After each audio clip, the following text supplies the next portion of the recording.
All right, parents, it's time for the talk. No, not that talk. To talk about priorities during junior year.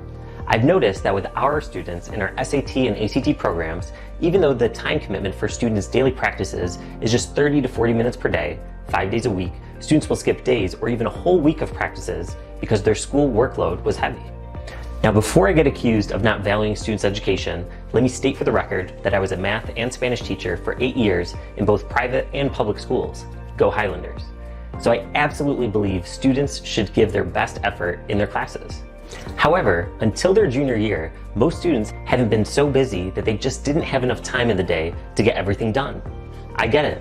These days, students have their sports practices and games, their club meetings, homework for their AP and general courses, tests to study for, tutoring sessions, volunteer work, and on top of it all, standardized test practice. It's exhausting just saying it all. As adults, we've learned that there just isn't enough time in the day to do everything on our to-do list. So what do?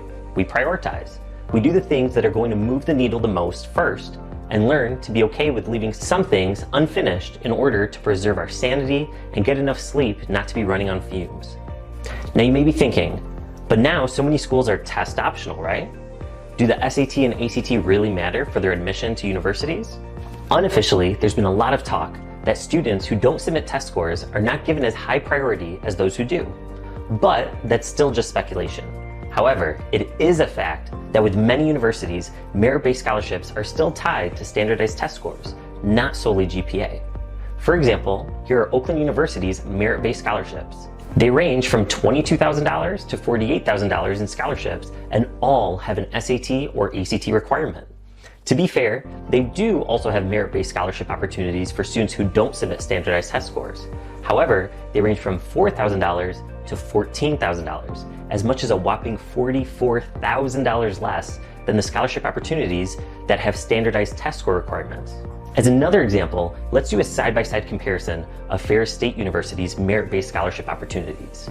Here on the left, we have scholarships that don't require standardized test scores, and they range from $6,000 to $20,000 over 4 years. On the right, we have those that do require test scores, which range from $6,000 to $40,000. The difference in the highest scholarship in these two categories is $20,000. The with standardized test category producing double the scholarship money than the non-standardized test category. Also notice that for the Provost Scholarship, for example, when submitting a standardized test score, the GPA requirement is a 3.5, whereas without a test score, the required GPA is a 3.75, 0.25 GPA points higher. By students' junior year, their GPA is pretty well established, for better or for worse.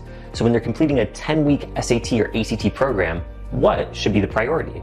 Schoolwork or standardized test prep?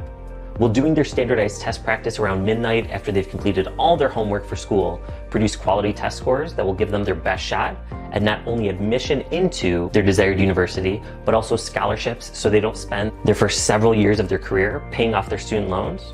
I doubt it.